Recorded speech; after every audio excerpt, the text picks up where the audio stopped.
Bismillahirrahmanirrahim. Assalamu alaikum students. How are you all? I hope all will be good. Welcome to my YouTube channel of Afaq Teaching Zone.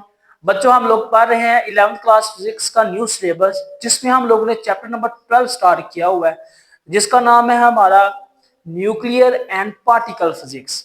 पहले हिस्से में हम लोगों ने nucleus के बारे में चीजों को स्टडी किया था और न्यूक्लियस की साख को वहां पर राइट किया था। उसके बाद हमारा जो अभी का पार्ट स्टार्ट हुआ वो है पार्टिकल फिजिक्स, जिसमें ज्यादातर क्वांटम फिजिक्स से रिलेटेड जितने भी लेक्चर्स और उनकी अहमियत है वो हम लोग स्टडी कर रहे हैं। इससे पहले हम लोगों ने मैटर, एंटी मैटर, साथ ही उसकी जो साख में आने वाले पार्टिकल्स हैं यानी पार्टिकल्स और उसका anti particles, pair production, annihilation of the matter, और ये जो आप लोगों का कल न्यूली टॉपिक आया था जिसमें हम लोगों ने फर्मियोन्स और बोसोन को एक्सप्लेन किया था, साथ ही साथ फंडामेंटल पार्टिकल्स यानी building blocks of the matter को भी डिस्कस कर दिया था, जिसमें आप लोगों के हाइड्रॉन्स थे, लेप्टॉन्स थे। ये सारे पार्टिकल्स को हम लोगों ने अच्छे से डिटेल से डिस्कस कर लिया था। आज का जो पार्टिकल है ये भी उन्हीं से ही मिलता जुलता पार्टिकल्स है कि जिस तरह से हम लोगों ने पिछले पार्टिकल्स की बुनियाद रखी थी और उनको स्टडी किया था, उसी तरह से उनमें से ये एक पार्टिकल था जिसको नाम दिया गया था बोसॉन का। लास्ट टाइम हम लोगों ने फर्मियोन्स और बोसॉन में काफी कुछ चीजें सीख ली थी। फर्मियोन्स में हम लोगों ने ये चीज सीखी थी जो स्पिन होती है वो उसकी हाफ स्पिन यानी 1/2, 3/2, इस तरह से हाफ इंटीग्रल स्पिन थी 8 किस्म की। और दूसरे नंबर पर जो हम लोगों ने चीज स्टडी की थी वो ये की थी कि ये पॉली एक्सक्लूजन प्रिंसिपल को ओबे करता है, जो सबसे इंपॉर्टेंट और अहमियत का हामिल यहाँ पर टॉपिक माना जा रहा है। पॉली एक्सक्लूजन प्रिंसिपल यानी पेप, पीईपी को हम लोगों ने इस तरह से डिफाइन किया था कि कोई भी एक जैसे पार्टिकल्स एक ही शेल में एग्जिस्ट नहीं कर सकते, तो वो क्या कर रहा है, पॉली एक्सक्लूजन प्रिंसिपल की वजाहत कर रहा है। अदरवाइज जो हम लोगों ने बोसॉन में चीजें पढ़ी थी वो बिल्कुल इसके उल्ट थी। वो यहाँ पर हम लोगों ने हाफ पढ़ा था, वहां पर हम लोगों ने फुल मतलब 1, 2, 3 और इस तरह से पार्टिकल्स को वहां पर डिजाइन कर दिया था। मजीद हम लोगों ने बोसॉन में ये चीज की थी कि कोई भी यहाँ पर पेप का असूल नहीं लगा हुआ, मतलब ये पेप की वजाहत नहीं करता। वही है आपके पास बोसॉन, जिसको आप हम लोग हिग्स बोसॉन और गॉड पार्टिकल भी कहते हैं, गॉड्स मैन पार्टिकल। क्या वजह है इनको गॉड्समैन पार्टिकल्स कहते हैं, या किस वजह से हम लोग इन बोसॉन्स को एक अलग टर्म के तौर पर जानने पर मजबूर हो चुके हुए हैं। क्यों रहिएगा, वीडियो को शुरू से लेकर आकर तक लाजमी देखिएगा। साथ ही साथ जितने भी कंसेप्चुअल क्वेश्चन है, शॉर्ट लॉन्ग, और जो भी आप लोगों का कंसेप्ट है वो आप लोगों का इस वीडियो के जरिए सब क्लियर हो जाएगा। अभी तक आप लोगों ने हमारे चैनल को सब्सक्राइब नहीं किया तो इसको लाजमी सब्सक्राइब कीजिएगा, लाइक कमेंट और शेयर करना मत भूलिएगा, ताकि इस चैनल की जितनी भी educational videos on the base of the new syllabus you can get it freely on the YouTube channel of Afaq teaching zone. तो चलें बच्चे, आज का टॉपिक को हम लोग स्टार्ट करते हैं। बच्चे आज के टॉपिक में हम लोगों ने हिग्स यानी बोसॉन जो हमारा एलिमेंट्री पार्टिकल कंसीडर किया जा रहा है, जिस तरह से हम लोगों ने क्वार्क्स को स्टडी किया था कि क्वार्क्स क्या है। क्वार्क्स एक ऐसा पार्टिकल्स है जो मजीद पार्टिकल्स को आपस में इंटरेक्शन करवा के उनको आपस में फोर्स कैरियर के जरिए जोड़ के रखता है। हम लोगों ने इसी तरह से न्यूक्लियर की फोर्स को देखा था जिसमें गैलियन था, फिर प्रोटॉन की, और इसी तरह से हम लोगों ने मैसिव बॉडी यानी ग्रेविटी के हिसाब से देखा था, उसमें जो फोर्स कैरियर वो क्या थी, आपकी ग्रेविटॉन्स। ठीक है, यहां पर समझ लें कि आपके पास जो फोर्स कैरियर को तश्कील देने वाला पार्टिकल्स है वो आपके पास है हिग्स बोसॉन। इसको बड़ा ही इंटरेस्टिंग लेवल पर लेके गए थे ये तीन बंदे, जिसमें आपके पास है हिग्स कंसेप्ट जो सबसे पहले कब दिया गया था, 1964 में। 1964 में गिवन करने के अलावा तीन साइंटिस्ट की बड़ी ही जदोजहद रही है इसको मजीद इंफॉर्मेटिव और दिलचस्प बनाने में। वो किस तरह से, ये देखिए बच्चों, आपके पास था फ्रैंकोस एंगलेट एंड रॉबर्ट ब्राउट। अगस्त 1964 में इन्होंने इस चीज को तजवीज कर दिया था, यानी इनको यहां पर मेंशन कर दिया था। सबसे ज्यादा जो एक्सक्लूसिवली यहां पर पार्ट ऑफ वर्क डन किया है वो है पीटर हिग्स, और पीटर हिग्स ने अक्टूबर 1964 में इसका नजरिया पेश कर दिया। मजीद यहां पर इन पार्टिकल्स की तश्कील की बना पर पार्टिकल्स को गॉड्समैन पार्टिकल्स का भी नाम दे दिया, जो कि गॉड्स पार्टिकल स्कॉच फिजिक्स मतलब पीटर हिग्स की बुक में मेंशन है। ठीक है, गॉड्स पार्टिकल भी इनको कहा जाता है। क्या ये ब्लैक बॉडी या ब्लैक मैटर से कोई कंसेप्चुअली मिलते हैं या उनसे इंटरेक्ट करते हैं, इनके बारे में हम लोग देखते हैं कि क्या वाकई करते हैं या नहीं करते हैं। तीसरे नंबर पर जो यहाँ पर पोजीशन दी गई थी वो थी बच्चे आपके पास Gerald Guralnik, Carl Hagen and Tom Kibble, GHK। क्या है? GHK। इन सब के नाम को एक कलेक्टिवली नाम दे दिया GHK इन नवंबर 1964।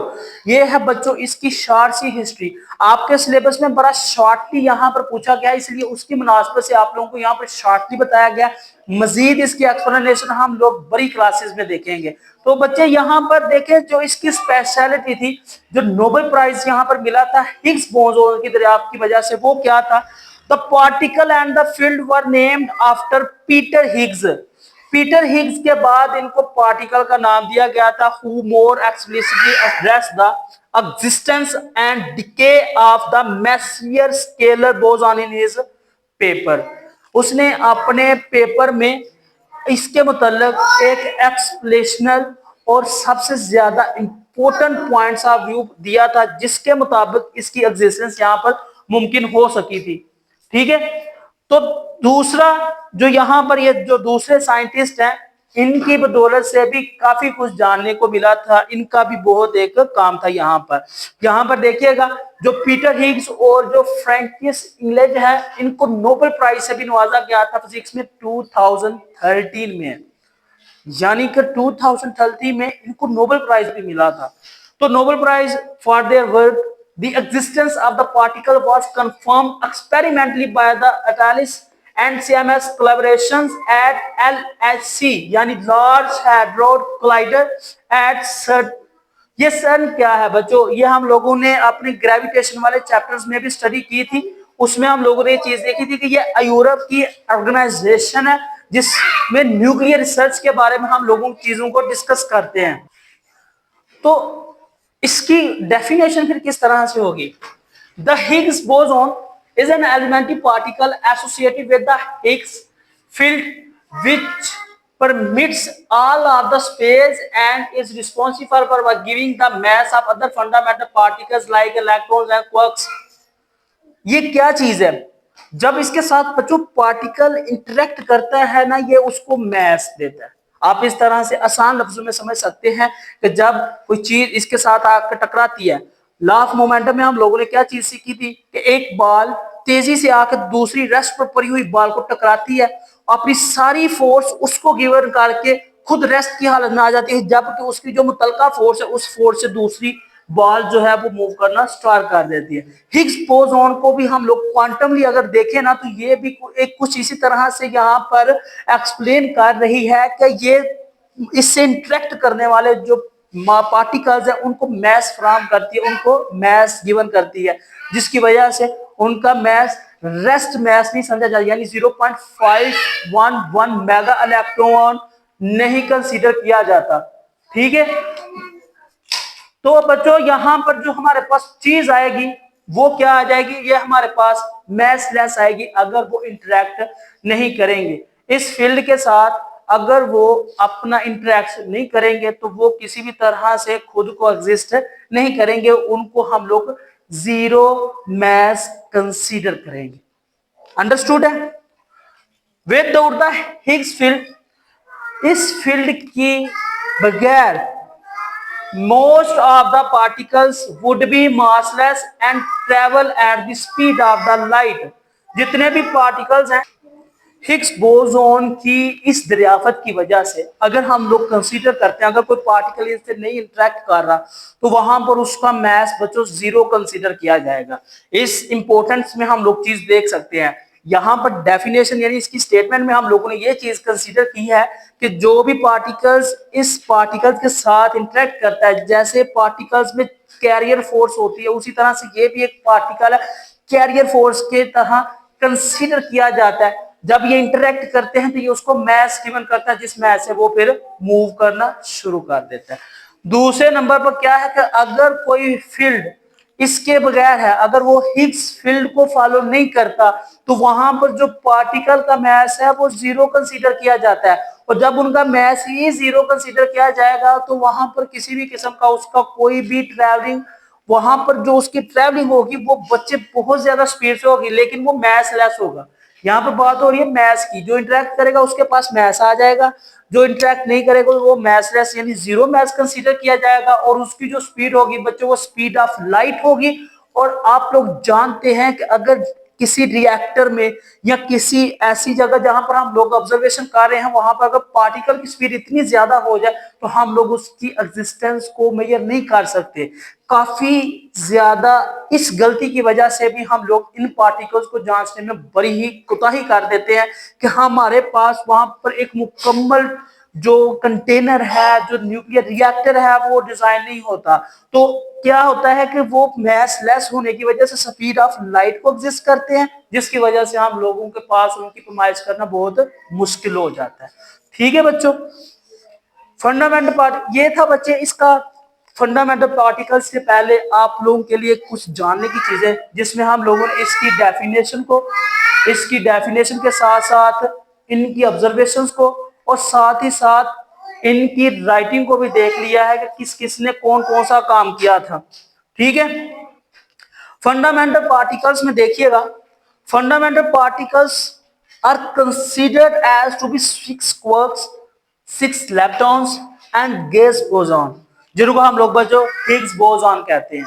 क्या कहते हैं? Higgs boson. तो बच्चों फंडामेंटल पार्टिकल्स में जो सबसे ज्यादा इंपॉर्टेंट चीजें थी वो हम लोगों ने अपने बेसिक पार्टिकल्स में डिस्कस कर लिया था, इसके लिए हम लोग इनको फंडामेंटल पार्टिकल्स या फिर building blocks of the matter कहते हैं। जो फंडामेंटल पार्टिकल्स हैं इसमें हम लोग बच्चों सिक्स क्वार्क्स को कंसीडर करते हैं, सिक्स लेप्टॉन्स को कंसीडर करते हैं, और साथ ही साथ जो हमारा आज का टॉपिक और बेसिक पार्टिकल वो है गेज बोसॉन, हिग्स बोसॉन जिसको कहते हैं, which are the carriers of the fundamental forces. और मैंने आपको पहले बताया जिस तरह से हम लोगों ने कल वाले शेड्यूल में देखा था कि फंडामेंटल फोर्सेज हैं या फंडामेंटल जो कैरियर फोर्सेज हैं वो जो कंसीडर की जाती है उन्हीं को बच्चों यहाँ पर हम लोग कंसीडर करते हैं। इनमें आ जाता है आप लोगों का लेप्टॉन्स एंड क्वार्क्स। जब लेप्टॉन्स और क्वार्क्स आपस में इंटरेक्ट करते हैं, सेंडिंग और रिसीविंग करते हैं बोसॉन की, तब वहां पर जाकर मैस की एक्सचेंजिंग होती है, और मैस की एक्सचेंजिंग की वजह से जो हमारे पास टर्म एग्जिस्ट करती है वो होती है आपके पास boson. The particles that attract strongly with the Higgs field get more mass. अभी अभी आप लोगों को मैंने ये चीज एक्सप्लेन की है कि आसान लफ्जों में अगर आप लोग बोसॉन को याद रखना चाहते हैं तो आप लोग समय लेके जब ये इंटरेक्ट करेंगे तो इनका मैस इंक्रीज हो जाएगा पहले की निस्बत, और जो इस हिग्स फील्ड को अट्रैक्ट करेंगे या इसकी तरफ स्ट्रांगली अट्रैक्ट होंगे वो आपके पास क्या करेंगे, उसके मैस को इंक्रीज कर देंगे, और जैसे ही उसका मैस इंक्रीज होगा वहां पर उसकी मोशन को कुछ हद तक कंट्रोल करके कैलकुलेट कर सकते हैं। मजीद as a carriers of the electroweak attraction, electroweak attraction कौन सी है बच्चों? वही जो हम लोगों ने पार्टिकल्स एंटी पार्टिकल्स को स्टडी किया था, और साथ ही साथ क्या है, जी बोसॉन्स है। मजीद इसका जो पॉइंट्स है वो ये है कि ऐसे पार्टिकल्स जिनकी मोशन को या जिनके कैरियर्स को हम लोग सही तरह से यहाँ पर स्टडी नहीं कर पाते, उनका जो सही फॉल्ट होता है वो ये है कि वो हिग्स फील्ड की तरफ अट्रैक्ट नहीं होते, जिस वजह से वहां पर हम लोग बकायदा तौर पर इसको स्टडी नहीं कर पाते, और उस लैक ऑफ स्टडी की वजह से ये वाले जो होते हैं वो मैस लेस पार्टिकल्स कहलाते हैं, जिसमें हमारे पास आ जाता है आपके पास रेस्ट मैस जिसको हम लोग जीरो मैस कंसीडर करते हैं, फोटॉन, इस तरह के पार्टिकल्स की एग्जांपल है। ठीक है बच्चों, ये है आप लोगों का हिग्स। दूसरे नंबर पर है बच्चों Higgs boson mass. Higgs boson has mass of around 125 giga electron volt यानी GeV, giga electron volt, and decays rapidly into other particles. और जैसे ये इंटरेक्ट करता है ये दूसरे पार्टिकल्स में क्या कर देता है बच्चों, डिके हो जाता है। ठीक है, कीज पॉइंट क्या है इस सारे तजर्बे के? ये बच्चे दो चीजें हैं जो इसके कीज पॉइंट के तौर पर हम लोग देख सकते हैं।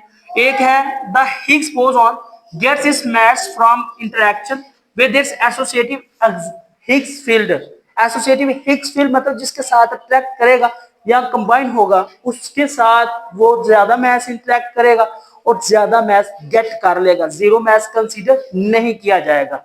दूसरा, it can be unique portal to find the portal, मतलब एक रीजन, उसका अपना रीजन एक यूनिक पोर्टल समझा जाता है। It can be a unique portal to find the condition of the universe. Shortly हम लोग कह सकते हैं बिग बैंग थ्योरी। क्या है? Big bang theory. Science of the dark matter due to its distinctive character and properties. इसकी सबसे अलग थलग प्रॉपर्टीज की वजह से हम लोग इसको क्या करते हैं, अलग कंसीडर करते हैं। ये कुछ की एस्पेक्ट्स हैं इसके। It has zero spin, having no electric charge, no strong force interaction between the, इतनी ज्यादा स्ट्रॉन्ग फोर्स इसमें नहीं होती। तो ये था बच्चे आज का आप लोगों का टॉपिक, जिसमें आप लोगों ने Higgs boson as a fundamental particles के तौर पर कंसीडर और उनको अंडरस्टैंड किया। आई होप आप लोगों को अंडरस्टैंडिंग होगी। अभी तक आप लोगों ने हमारे यूट्यूब चैनल को सब्सक्राइब नहीं किया तो इसको लाजमी सब्सक्राइब कीजिएगा, लाइक कमेंट और शेयर करना मत भूलिएगा, ताकि इस चैनल की जितनी भी educational videos on the base of the new syllabus you can get it freely on the YouTube channel of our teaching zone. मुझे दे इजाजत। इंशाल्लाह बच्चों नेक्स्ट लेक्चर में हम लोग मजीद क्वांटम पार्टिकल्स को स्टडी करेंगे। तब तक के लिए बहुत ज्यादा ख्याल रखिएगा। अल्लाह हाफिज।